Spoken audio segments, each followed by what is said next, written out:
Last week I talked about how a lot of popular games have gotten worse over time. People often say that thinking this means that you're just nostalgia blind, but I argued that this wasn't nostalgia and that a lot of games are actually getting worse. In the last video I discussed Minecraft and Fortnite, two relatively mainstream games. If you want to check that video out, the link will be in the description of this video as well as at the end of the video. Today though, I'm going to talk about some games that you might not have thought about, unless, I don't know, you looked at the thumbnail because, you know, they're there. Roll the video.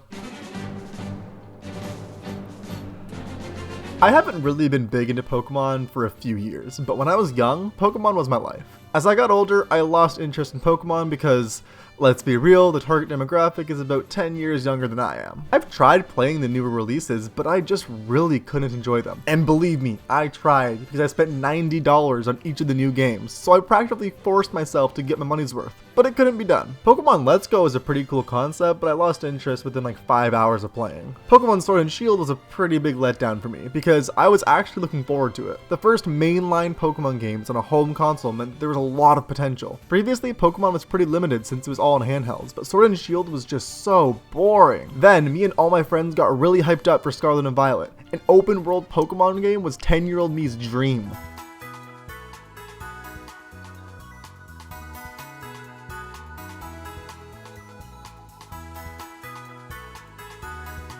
Yeah, needless to say, I was very disappointed. Like with a lot of games, I believed that I had simply outgrown Pokemon. So, I decided to go back to the game that introduced me to the series, Pokemon Black. The 5th generation games feel so grounded, and they actually seem to take advantage of the hardware they're on. They push the console to its limits. The sprite art looks amazing, and I think that this is the most visually appealing Pokemon game in the series. While the following games were 3D rather than 2D, I always thought the newer animations just looked so dull. Every character, sprite, animation, everything in Generation 5 looks so full of life. Now, I'm not going to say the new games have bad character designs, because, let's be real, every generation has some awful looking Pokemon. However, I will say that the core gameplay has definitely gotten worse. What made the older games so great in my opinion was the fact that they were so restricted. Having a set limit meant that the developers could put some serious attention to detail and care into the space they did have. The newer games feel so desolate and unimaginative.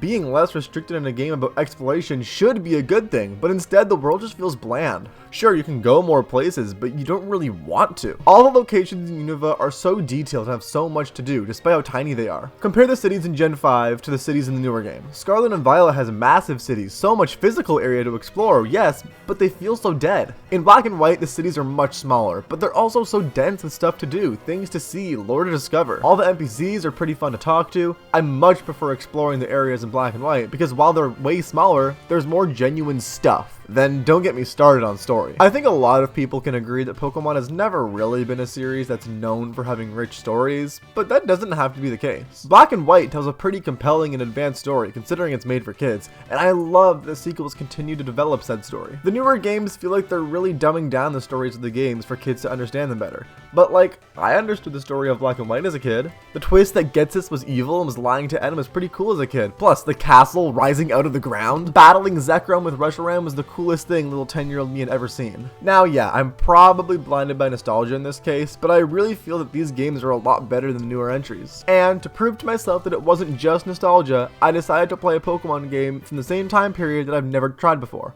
Pokemon Platinum. And like with the Gen 5 games, I love Platinum. I didn't have any nostalgia for this game going in because I never owned Platinum when I was younger. This proved to me that it wasn't just nostalgia, but that the Pokemon series has actually gotten worse. Well, you know, that and the embarrassment that is the new games. The story is still pretty advanced in Platinum with some compelling and interesting villains. The gameplay is still very addictive, the layout of all the areas is incredibly well done, and again, I actually want to explore each area. The graphics in this game still have so much more life than newer games. While I think Black and White perfected the graphics with the sprites moving and actually feeling alive, Platinum still has some great visuals. I know I shit on bad graphics a lot in these videos, but let me be clear for a second, I don't usually care about how graphics look in a game. It's just really easy to make jokes about how games look, okay? But this is where I draw the line. I mean, come on. This is a $90 game for Nintendo's most up-to-date home console, coming from the world's most profitable series. And this is the best they could do? And it's not just the graphics, the game is genuinely broken too. When it comes to playing some old licensed game for the DS that was released in like 2006, I don't actually really care if the graphics are bad, because at least I know what I'm getting myself into. The games that I tend to make fun of are A, like 20 years old, B, made in small time constraints to release alongside a movie, and C, not $90. You may be thinking, Jack, if the Pokemon games have gotten so bad, then how do they still sell so well? Well, it's really quite simple. People will buy anything. Pokemon has gotten to a point now where their fan base is large enough that people will still buy the games. Doesn't matter if they suck, they have enough devoted fans that they do not need to put effort into making games, because a very well made game and a shit game will both sell equally. On top of that, the Pokemon series gets most of its revenue from merchandise, not the games. So as long as they keep cranking out new, lazy games every year, so they can create merchandise based on said new games, people will keep buying. And think about it, Alolan forms, Terra Pokemon, you cannot try and convince me that these weren't designed with the intention of capitalizing off of old popular Pokemon. So yeah, Pokemon has sort of begun getting lazy because they have so much money and attention they reasonably can. But is this the end of good Pokemon games? Well, I hope not. Like I was saying, I think the 2D sprite graphics are better for Pokemon than 3D graphics. It's been quite popular in recent years for indie game developers to use this style, and there are some amazing games created with 2D animation. I think that Game Freak should really consider making the next game pixelated again. I'm not saying make them look like the Gen 1 games, no. I still want the games to be a step up from the last 2D games, being Gen 5. As for the 3D games, reserve those for the Legends series. Legends Arceus was actually a really good concept and works well with the 3D landscape and open world. Will Game Freak do any of this? I doubt it.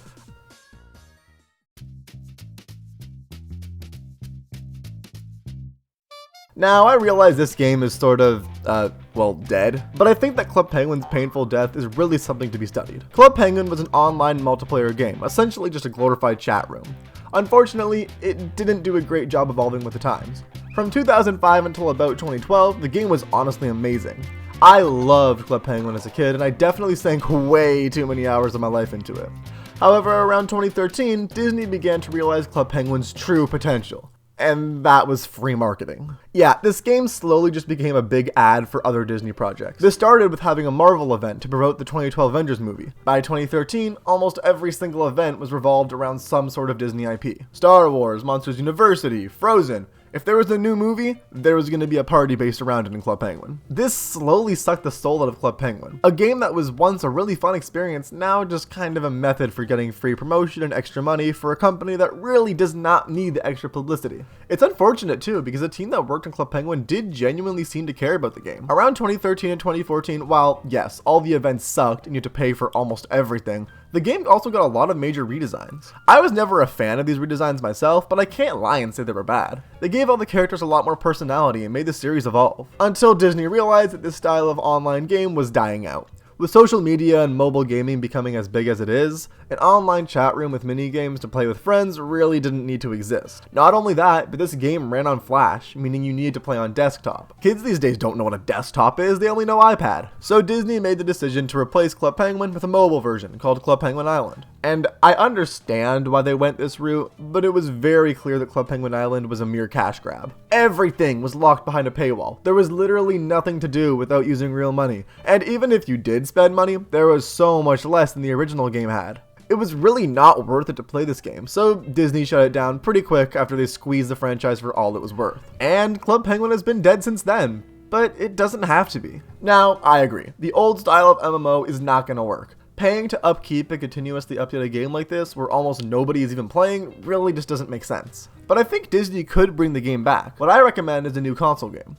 There were already 3 console games, 1 for Wii and 2 for DS. The original Club Penguin Online game had so many minigames, card jitsu, agent missions, sled racing, many iconic games now unplayable. I think Disney could make some extra money off the series if they just put every single Club Penguin minigame into a massive compilation and put that on console. That way all the old games that are now unplayable could be preserved, and Disney could also make some extra money off the series. Hell, if they want, don't make any physical copies of the game to save money. Just release the game as a digital release for Steam, Switch, PlayStation, Xbox, and maybe mobile. Give it some random price tag, and realistically, the game really wouldn't need any upkeep. All the games exist and Disney has access to all of them. It's not like they need to make new games or anything. The files are all there. All they gotta do is port it over into a new game. I really see this as being the only possible future for Club Penguin, because what else are they gonna do with the series? Who knows? Maybe Disney will make Club Penguin a big IP again like it used to be. Yeah, probably not.